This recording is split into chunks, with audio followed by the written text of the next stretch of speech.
Alright guys, so the other day I got told I should make a video, kind of my build, so to say, of everything I've done and pretty much what I got going on here. So I bought this machine stock. It's a 2016 highlifter. Wasn't brand new, so obviously I had some damage control to deal with. People who owned it before me weren't the nicest to it. So I first had got it and we just rode it a lot, and we ended up buying an enclosed trailer, so it was a little tall to get in with the stock cage for the trailer, and I didn't want to spend the money for a complete aftermarket cage, or I'm a welder, so I didn't even want to really spend the time to build a whole one. It's a big job to do. So I went with, I think it's CW Motorsports builds a chop kit, and it's supposed to be thicker wall steel, and I think it was like $500 for a 5-inch cage drop, and that gave me some room to play with, obviously going up and down with the suspension, having an enclosed trailer. So I was able to do this and lift it up and still fit in the trailer. Kind of funny kicker is with the way it sits now, the way I have to get into the trailer is pull the roof off, so I can still get the clearance in there with that little lip on the back. Whatever though. So after that I went and got myself a radio. So I got the Gnome 5-speaker setup, get the amp mounted right there. It's plug and play, pretty simple, sounds pretty good. Little head units over here right there. So yeah, it's easy. There's a switch there, turn on and off, and then you can turn it on and off and your controls from there. It's pretty nice. I've had these pretty covered. They've been pretty decent water resistance wise. So and like I said, they sound good. So then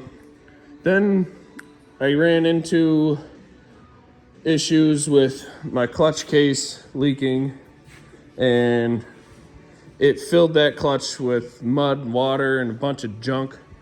And wound up doing a clutch kit and got the weights and everything for when I decided to do the bigger tire setup. So I clutched it to be a little torqueier, had a little more bottom end. And while I was still on stock tires, actually, I was trying to pull a guy out. Don't do this.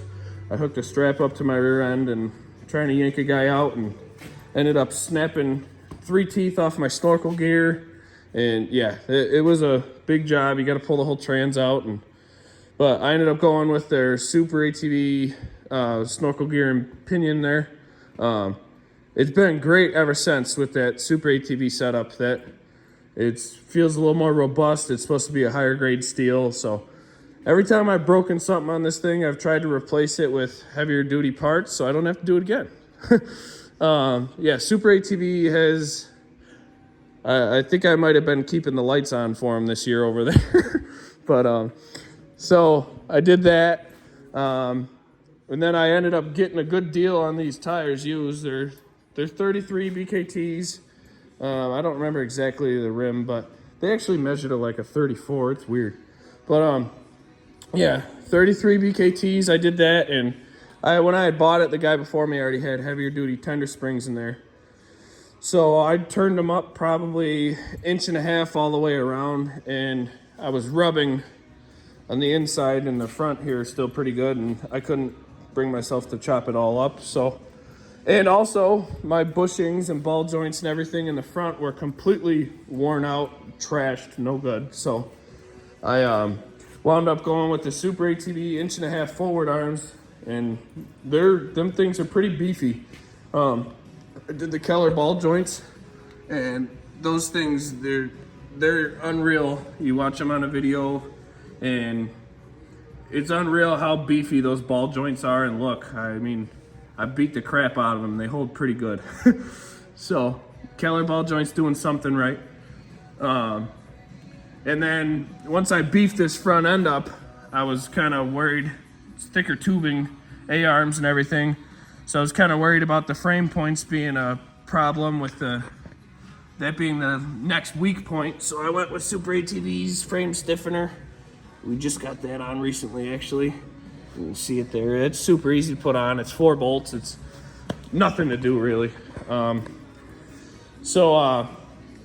and then also my rear bushings were all shot to hell too.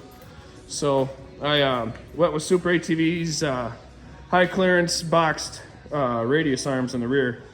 And like I said, Super ATV makes some good stuff. These things are beefy. All of this is beefy stuff that I've put on here. And they're awesome. They're adjustable. You can kind of set your wheel camber and stuff. So yeah, it's nice to have that adjustability and really make it all custom. So then shortly after that, I got a little overzealous with the thing, I think, and I went through a mud hole that was probably a little too much to try, and ended up snapping the reverse chain, breaking the back passenger side axle, and destroying the front diff. So I went, I got the Rhino 2.0s all the way around on this thing now, and yeah, I did the rebuild kit. I think I upgraded to a 12-tooth armature plate in the front, also from Super ATV. Like I said, I've been spending some money there. But so after that, I kind of haven't. Oh, I also Super ATV's dual reverse chain, because I forgot to mention what I did with that there. But yeah, I went with their heavy duty dual reverse chain. That's pretty beefy. So yeah, after that, we hadn't really had much issues. We hit wintertime, and I decided that I wanted to, so as I was saying, wintertime hit, and I decided I wanted to do just a couple of cosmetic things and add-ons that weren't really necessities at this point.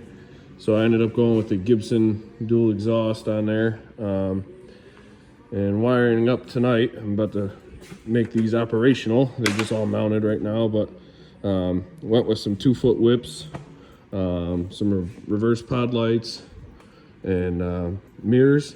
They have lights built into them, so that'll be cool. And then upgraded the headlights to this setup. This should be much brighter. Yeah, and then we did the radiator relocate that you guys probably will see the video on. It's on my channel if you want more info on that. But